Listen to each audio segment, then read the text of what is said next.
Bien le bonjour mesdames et messieurs, et bienvenue sur ma chaîne YouTube Mon Club. Aujourd'hui, pour ce tout premier épisode de la vie courante et de la vie privée, nous allons voir ensemble comment sortir d'une dépression.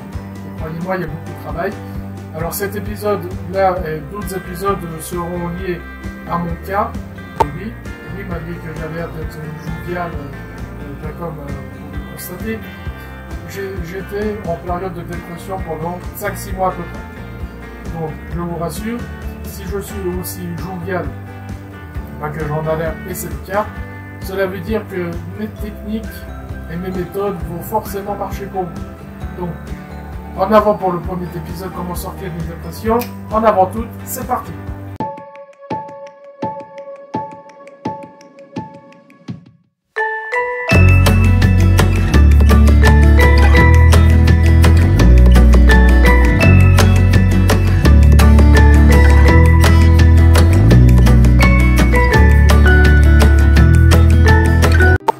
Bien, alors, qu'est-ce que la dépression avant toute chose? C'est tout simplement un dérèglement hormonal au sens propre du terme dans votre cerveau. En particulier de 4 hormones que vous connaissez forcément, puisque c'est les hormones du bien-être, du plaisir, etc., etc.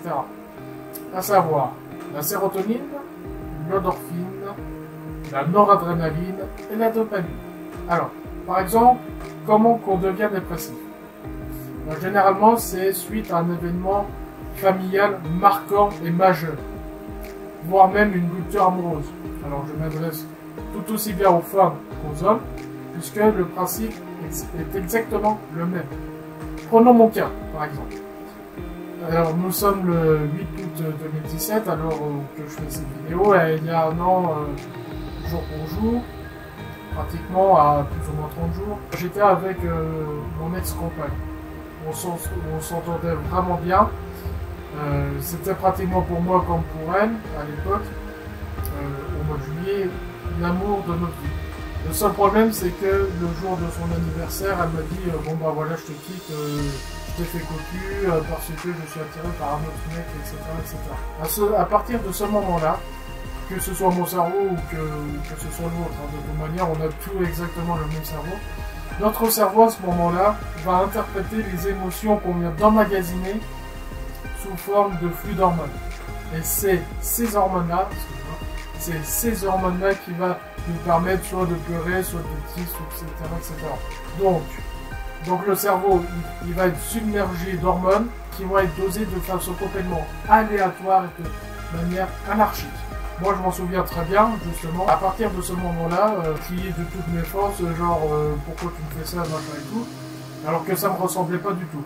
Au point tel où que mon ex-compagne a reculé de 5 mètres. Pourquoi? Parce que le cerveau est détraqué au sens propre du terme, et votre personnalité aussi, puisque votre personnalité est située, votre caractère, etc., se situe dans le cerveau.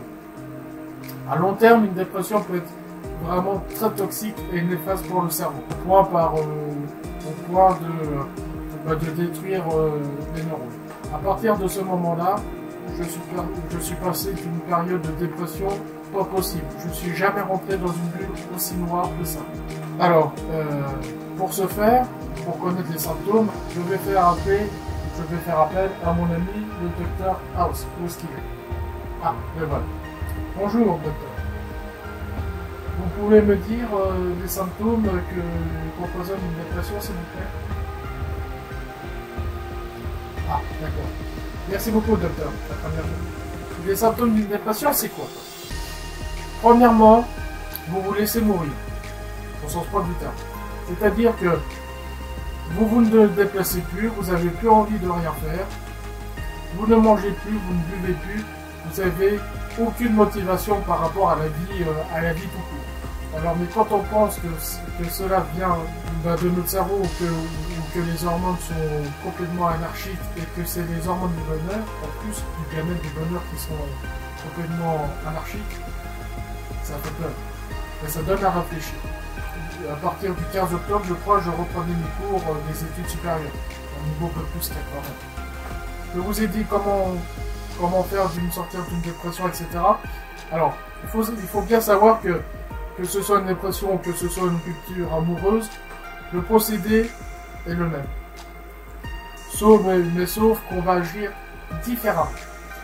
Lors d'une dépression, il faut premièrement sortir de chez soi, en allant voir vos amis, en leur parlant. Vous vous confessez tout simplement. Voilà, on va dire ça comme ça. Vous vous confessez.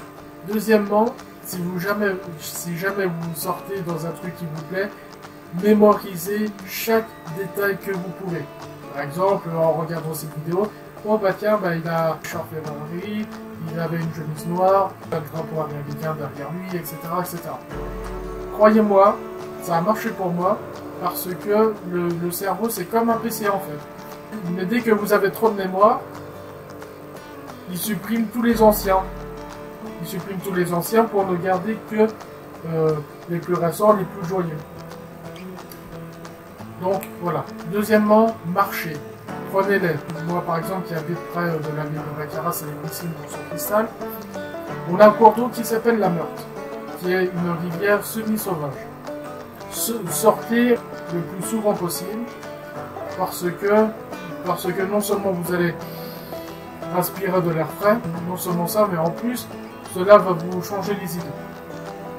Et ce sera mieux de le faire avec un ami ou une amie, voire même plusieurs. Deuxièmement, ne vous laissez pas abattre. Alors moi, le déclic que j'ai eu, c'était en regardant le film Rocky 6 à l'époque.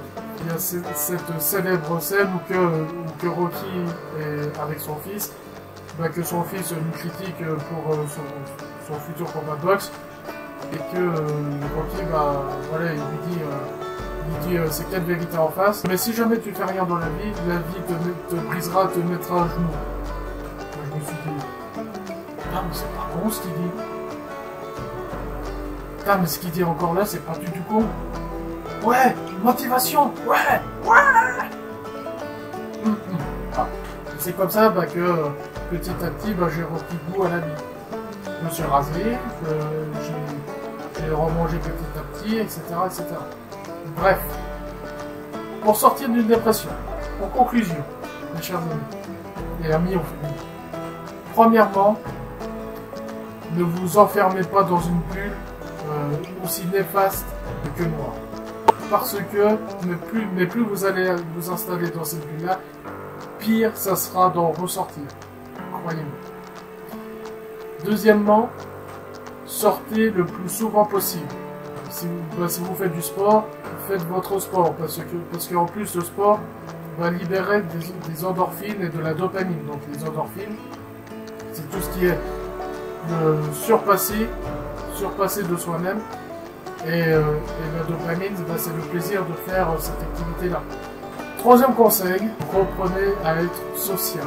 Parce que lorsque vous êtes en dépression, vous n'êtes plus ou moins insociable. Parce que vous êtes enfermé dans une bulle aussi néfaste que moi, et que votre personnalité a changé. Voire même certaines maladies psychiatriques, genre la paranoïa ou la schizophrénie, peuvent survenir. Je vous rassure, ça n'arrive que très peu. Si jamais ça arrive, malheureusement, il faudrait que vous alliez voir un cabinet psychiatrique. Aussi, dernière chose, tant que j'y suis en parlant de psychiatrie et tout ça. La croyance populaire veut que les psychiatres, ce sont les docteurs fous de la psychiatrie, etc. Alors que les psychologues, c'est vraiment le bien. Les psychiatres, c'est le mal, le psychologue, c'est bien. Un psychiatre, c'est vraiment le docteur. C'est vraiment le docteur qui a un doctorat +8 au niveau de la psychologie. En plus de cela, le psychiatre, c'est remboursé par la sécurité sociale. Donc, profitez-en. Le psychologue, c'est un professionnel aussi, mais qui a, je crois, +5 de mémoire. Auquel cas, ce n'est pas remboursé par la sécurité sociale. Si vous voulez, le psychiatre, c'est vraiment pour vous aider à vous en sortir, alors que pour le psychologue, grosso modo, c'est pour vous confesser et vous sortir de là sans plus. J'espère que cet épisode-là vous a bien plu. N'hésitez pas à mettre des pouces bleus, des commentaires si vous avez aimé ou pas aimé cette vidéo-là. Concernant, mes chers amis, je retrouve très vite pour l'épisode 2 comment s'en sortir d'une rupture amoureuse. Croyez-moi, il y a peu de personnes qui vous donneront ces conseils-là qui marchent très bien, puisque ça a très bien marché pour moi. Voilà. Sur ce, mes amis, je vous dis ciao, à la prochaine, portez-vous bien et que la réussite soit avec vous. Ciao, mes amis.